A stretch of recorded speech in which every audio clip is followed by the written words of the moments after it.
నిన్నగాక మొన్న హెరిటేజ్ హైదరాబాద్లో ఐస్ క్రీమ్ తయారు చేయడానికి ఎన్నో వందల కోట్లో వేల కోట్లో పెట్టి హెరిటేజ్ ఐస్ క్రీమ్ కట్టారు. అమరావతిలో ఎందుకు కట్టరు? ఎవరికి భూమి అమరావతిలో ఎందుకు ఇవ్వరు? తిరుపతిలో 5 స్టార్ హోటల్కి నిన్న మొన్న ఏంటిది రిజిస్ట్రేషన్ కాదు సేల్ డీడ్ అని మోడిఫికేషన్ కూడా చేసినట్టున్నారు క్యాబినెట్లో. మరి ఇక్కడ సేల్ డీడ్ అని రాసి ఇక్కడ ఎందుకని ఇక్కడ 5 స్టార్ హోటల్ ఎందుకు కట్టరు? పెమసాని గారు చెప్తున్నాడు, జనం లేడు ఇక్కడ, వ్యాపారం లేదు, ఎవడొస్తాడు ఇక్కడికి, ఎవడు రాడాయా, అది ఎప్పుడు చేరుతుందో ఇవన్నీ. మరి ఎందుకోసం మమ్మల్ని అందరినీ తాకట్టు పెడుతున్నారు? జగన్ గారు అన్నది తప్పేంటి? మచిలీపట్నం, విజయవాడ, గుంటూరు, తెనాలి, మచిలీపట్నం, మావిగని తప్పేంటి? తప్పు కాదు కదా. ఈ అప్పుల్ని కుప్పలుగా చేసి రాష్ట్రాన్ని నాశనం చేసే బదులు దీన్ని ఈ అప్పులు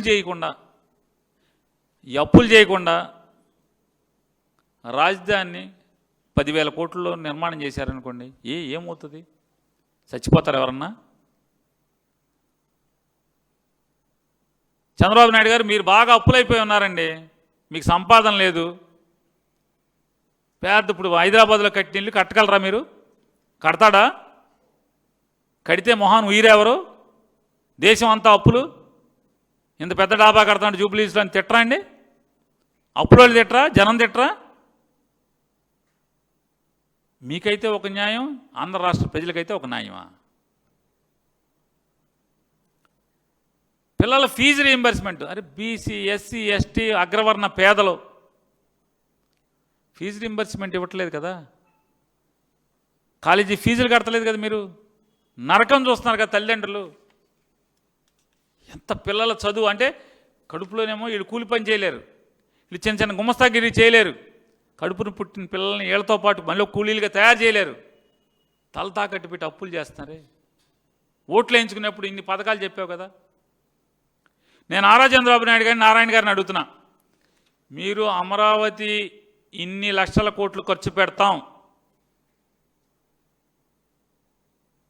ఈ పథకాల గురించి ఒక్క మాట మాట్లాడకుండా ఫీజు రీయింబర్స్మెంట్ అని, ఆడవాళ్ళకి 1,500, నెలకు 1,500 అని, అదని ఇదని 100 అబద్ధాలు చెప్పారు కదా, సూపర్ 6 అని, సూపర్ 7 అని. ఈ చెప్పకుండా అమరావతిని 1,00,000 కోట్లు లేదా 2,00,000 కోట్లు ఖర్చు మీ అందరిని తాకట్టు పెట్టి కడతామని ఎందుకు పెట్టలా మేనిఫెస్టోలో? పెట్టకుండా ఈ పనులేంటి సార్? నీ సూపర్ 6 ఇవ్వు, పంగనామాలు పెడతావు. ఆర్టీసీ డబ్బులు ఇస్తున్నారా ప్రతి నెల?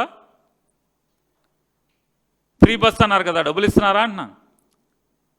ఏంటి ఈ ఫ్రీ బస్ వల్ల ఈ రాష్ట్రానికి సంపద ఏమొచ్చింది అని అడుగుతున్నాను. పిల్లల ఫీజులు కట్టవయ్యా చంద్రబాబు నాయుడు గారు. అరే స్కూల్స్ సగంలో ఆగిపోయినాయి, అవన్నీ బాగు చేయి.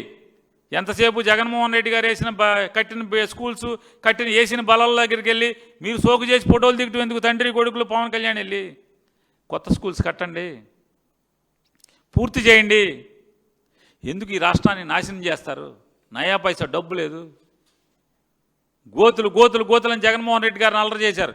ఏమైనా గోతులు ఎక్కడన్నా మీరు కప్పెట్టి కొత్త రోడ్డు ఎక్కడన్నా వేసారా అని అడుగుతున్నాను. ఈ రోజుకి రాష్ట్రం అంతా గోతులే కదా,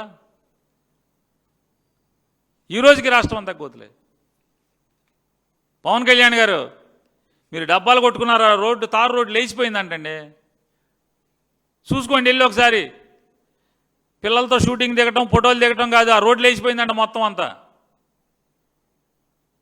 ఇవాళ 10,000 కోట్ల రూపాయలు ఇప్పటికి ఫీజు రీయింబర్స్మెంట్ ఇవ్వాలి, ఎవరు? 1,200 కోట్లు బీఆర్ఓ కాపీ ట్వీట్ చేసి సంకలు గుద్దుకుంటాడు. మామూలు క్రికెట్లో ఆడ 6 కొడితే లేచి చప్పట్లు కొట్టేసినట్టు ఇట్ట కొట్టినట్టు 1,200 కోట్లు బీఆర్ఓ ఇచ్చారని చెప్పి నయా పైసా లేదు, పడలేదు ఫీజు రీయింబర్స్మెంట్కి. ఛాలెంజ్గా తీసుకోవాలి. ఇండియా పాకిస్తాన్ ఆడితే అది డబ్బులు ఎవడు కట్టాడో చెప్పకుండా విమానంలో వెళ్ళి చూసి రావడం గొప్ప కాదు లోకేష్ నాయుడు గారు. ఫీజు రీయింబర్స్మెంట్ మొత్తం కట్టు కాలేజీలకి, శంషర్గా కాలరగరే మొత్తం నయా పైసలతో సహా ఈ రాష్ట్రంలో ఉన్న పేద పిల్లలందరి చదువు బాధ్యత నేను తీసుకున్నానని కాలు రగరాయి. అంతేగాని ఆడెవడో 6 కొడితే వెళ్ళి లేచి దాని పేరేంటి జెర్సీ, ఆ జెర్సీ ఒకటి అరువు జెర్సీ ఒకటి వేసుకెళ్ళి మనం టీంలో క్రికెట్ మెంబరమా, ఫ్యాన్ అయిపోయినా, ఎక్స్ క్రికెటర్మా మనం ఏమన్నా? ఇక్కడ రాష్ట్రం ఏమో అలోలస్తాన్ని జనం ఏడుస్తున్నారు. ఆరోగ్యశ్రీ ఏమైపోయింది ఇవాళ? ఆరోగ్యశ్రీ ఏమైంది? బిల్లులు పెడితే మీ ఎమ్మెల్యేలు పిఎల్ దోచుకుంటున్నారు జనాల్ని. ఆరోగ్యశ్రీ కట్టరా? రాష్ట్ర రాజధాని పేరు మీద అందరం సర్వనాశనం చేస్తారా? ఆడబిడ్డ కింద 1500 ఇస్తా ఉన్నారు. ఏం చేశారు? ఈ 2 ఏళ్ల నుంచి కొత్త పెన్షన్ ఒక్కటి ఇచ్చారా మీరు? అసలు ఏడుస్తున్నారు పెన్షన్ రాక. భర్త పోయిన వాళ్ళు మీ స్పీకర్ గారు చెప్తున్నాడు, అబ్బాయి అది అబద్ధం అబ్బాయి, ఏమి ఇవ్వట్లేదు, కొత్త పెన్షన్ ఒకటి లేదు. 3 చచ్చిపోతే ఊరికి అది కాగితం మీదే. 3 చచ్చిపోతే భర్త చచ్చిపోతే భార్యకి లేదు, ఆ పెన్షన్ ఏం లేదు. మంత్రి ఏమో ఉందని చెప్తాడు. స్పీకర్ చెప్తున్నాడు, నాకు తెలుసు కదా మా ఊళ్ళో ఏం జరగట్లేదు, అదే వేస్ట్, అది జరగట్లేదని.